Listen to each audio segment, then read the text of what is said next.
اعوذ باللہ من الشیطان الرجیم، بسم اللہ الرحمن الرحیم۔ ایک مرتبہ خلافت حضرت ابو بکر کے دور میں ایک شخص حضرت ابو بکر کے سامنے پیش کیا گیا۔ اس شخص نے شراب پی رکھی تھی۔ جب حضرت ابو بکر نے ان سے پوچھا کہ کیا تم نے واقعی شراب پی ہے، تو اس نے کہا جی بالکل میں نے شراب پی رکھی ہے۔ حضرت ابو بکر نے ان سے پوچھا کیا تمہیں پہلے اسلام کے حکم کے بارے میں علم نہیں تھا کہ شراب پینا اسلام میں حرام ہے؟ اس شخص نے کہا کہ میرے ارد گرد جتنے بھی لوگ رہتے ہیں وہ سارے شراب پیتے ہیں، میں نے سمجھا کہ ابھی تک اسلام میں شراب حرام نہیں ہے، اسی وجہ سے میں بھی شراب اب پیتا ہوں۔ حضرت ابو بکر نے حضرت عمر سے مشورہ لیا اور اس کے بعد انہوں نے یہ مسئلہ حضرت علی کی جانب بھیج دیا۔ جب یہ شخص حضرت علی کے سامنے لایا گیا، حضرت علی نے اس سے پوچھا کہ کیا تمہیں پہلے اس بات کا علم تھا کہ اسلام میں شراب حرام ہے؟ اس نے وہی الفاظ دہرائے جو وہ پہلے کہہ چکا تھا۔ اس کے بعد حضرت علی نے اصحاب اور انصار میں سے پوچھا کہ کسی نے اس کو تبلیغ کی تھی؟ جب سب نے نفی میں جواب دیا تو حضرت علی نے حکم دیا کہ اس شخص کو آزاد کر دیا جائے، لیکن اس کو نصیحت کی اور کہا کیونکہ آج تمہیں اس بات کا علم ہو چکا ہے،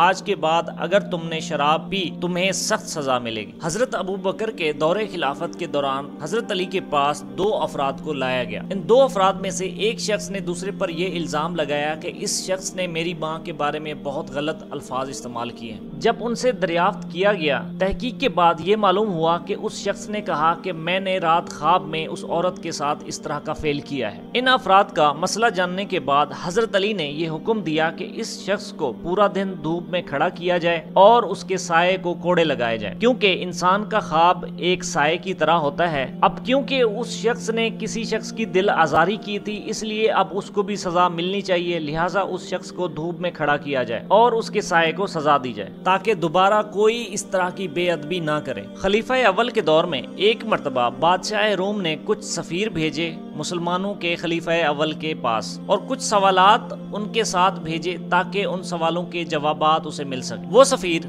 جب حضرت ابو بکر سے ملے اور انہوں نے کہا کہ ہمارے پاس کچھ سوالات ہیں بادشاہ کے، اگر ان سوالوں کے جوابات مل جائیں تو ہمارے لیے بہت مناسب ہوگا۔ حضرت ابو بکر نے ان کے سوالات کو سنا اور اس کے بعد ان سفیروں کو حضرت علی کی جانب بھیج دیا۔ وہ سفیر حضرت علی سے ملے اور سوالات کیے۔ ان سفیروں کے سوالات کے مطابق ایک شخص ہے جو جنت کی آرزو نہیں رکھتا اور دوزخ سے بھی ہراس نہیں رکھتا اور خدا سے بھی نہیں ڈرتا اور رکوع و سجود بھی انجام نہیں دیتا، مردار خون کے استعمال کو مباح جانتا ہے اور فتنہ پسند ہے اور بغیر دیکھی چیزوں کے بارے میں گواہی دیتا ہے اور حق کو ناپسند کرتا ہے، ایسے شخص کو آپ کیا کہیں گے؟ یہ سوال سننے کے بعد حضرت علی نے ان سوالوں کے جوابات دیے۔ حضرت علی نے کہا کہ وہ انسان اولیاء الہی میں سے ہے، کیونکہ نمبر 1 بہشت کی آرزو نہیں رکھتا، گویا وہ صرف اپنے پروردگار کی ملاقات کی آرزو رکھتا ہے۔ نمبر 2 دوزخ سے نہیں ڈرتا، گویا وہ صرف اپنے خدا سے ڈرتا ہے۔ نمبر 3 ظلم سے نہیں ڈرتا، کیونکہ وہ جانتا ہے کہ خدا ظلم نہیں کرتا بلکہ خدا عادل ہے۔ نمبر 4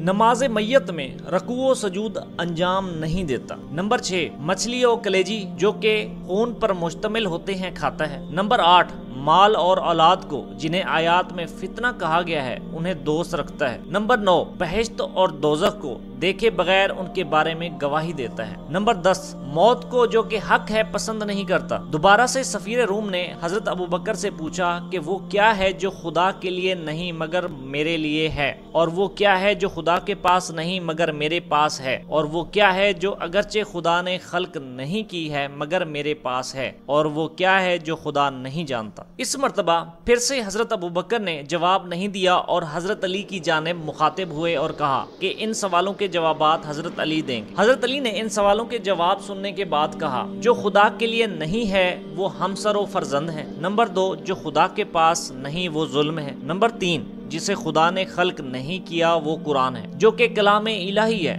نمبر 4 جو خدا نہیں جانتا وہ تم مسیحیوں کا یہ کہنا ہے کہ عیسیٰ خدا کے بیٹے ہیں، لیکن خدا عیسیٰ کو اپنا بیٹا نہیں جانتا۔ اسی طرح کسی یہودی نے کسی اور مقام پر جب حضرت علی سے سوالات کیے تو آپ نے ان کو یوں جواب دیے کہ جو خدا کے لیے نہیں ہے وہ شریک ہے، اور جو خدا کے پاس نہیں وہ بندوں پر ظلم کرنا ہے، اور جو خدا نہیں جانتا وہ تم یہودیوں کا یہ کہنا ہے کہ حضرت عزیر خدا کے بیٹے ہیں جنہیں خدا اپنا بیٹا نہیں سمجھتا۔